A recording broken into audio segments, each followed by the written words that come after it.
you look at Hollywood 64 years ago, it was very different than the industry today. Getting to have a window into the behind the scenes of how some of these big, massive, epic, sort of historical scenes were done, it's extraordinary. I mean, it's really, really, really, really special. You one of the Hollywood people?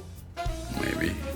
Crazy musicals and swimming spectaculars and things that like nobody does anymore. It's such a love letter, I think, just to the whole industry, and it's paying homage to those big classic movie musicals. You've got Channing Tatum doing this fantastic, fantastic dance number in sailor outfits, and there's this incredible sequence with Scarlett Johansson and all these synchronized swimmers that's like Esther Williams' musical number. I did study the Gene Kellys of the world and Fred Astaire. I've probably seen almost every single YouTube tap thing. He's so talented, and he is picking it up so fast and working incredibly hard, and he's dancing with some of the best tappers I know. I in no way, shape, or form knew how hard it was going to be. I just figured that I could learn the tap movement and it would make the sound. But what I found is that you really need to be musical. Tapping is playing the drums with your feet. I mean, you're a percussionist, really. You're a musician. I don't even think they should call it tap dancing. They should just call it, like, foot percussion or something. Because you are dancing, but really you're playing a part of the song. He's dancing on tables, he's dancing on bars, he's dancing on stools, he's hanging from fixed objects on the ceiling. I mean, he's like Donald O'Connor, Gene Kelly, Fred Astaire, kind of all smashed into one number. And then we flood the bar with like 15 to 20 more by the end of the number, and they're swing dancing and doing lifts and everything. Not only are we doing a classic number, we get to show how these classic numbers were made in one fell swoop. There's a moment where you're gonna see a camera shooting the guys close, then we cut and you'll see the camera moving back and the set moving together as the camera backs out. I got a lot of friends in the real dance world, and they all love tap dancing, but there just isn't any jobs for tap dancing. It's a dream come true. It truly is like the dream job for kind of everything that I trained to do. I get to do what I grew up watching and falling in love with. Like, this is why I dance, is watching Gene Kelly and Fred Astaire and all of those big classic movies, and to get to recreate something like that or pay homage to something like that in a movie and pulling out the stops that we're pulling out is just, I couldn't ask for anything better, really. You, out! Stop it! Hey! The one thing we've certainly never done is the synchronized swimming. I'd never seen an Esther Williams movie, but they're so much fun to watch.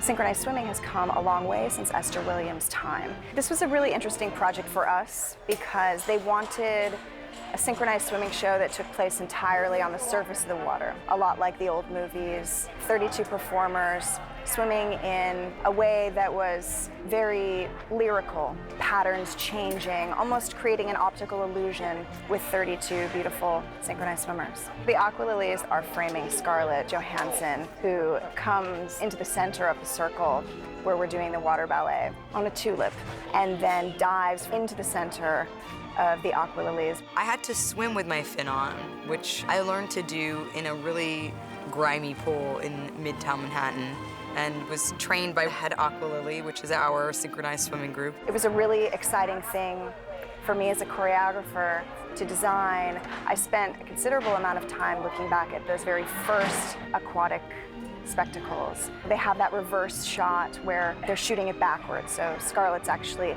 dry, and then she goes under the water, and then they'll flip that in post so that it looks like she's coming out of the water.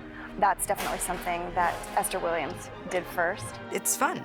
It's fun. It was really magical doing the underwater stuff, actually. I think it, like, reawakened the little girl in me. It was very exciting. This is the exact stage that Esther Williams shot her movies in. It's stage 30.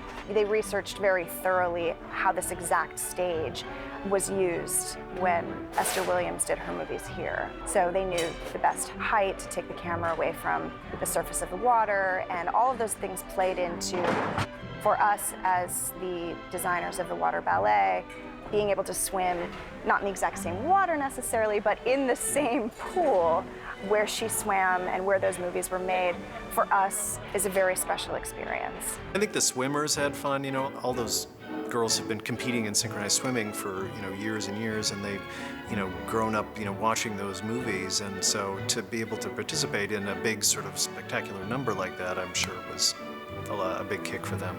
You're playing with the idea of true authenticity versus what you remember nostalgically as the sort of what you think it is. And what you think it is almost is sometimes as important as what it really was. The process has also been fun. It's been a lot of hard work and a lot of really thorough planning, but it's been a great experience. It's just been nothing but fun, and I'm hoping it's like everything that everyone has fallen in love with. Good stuff.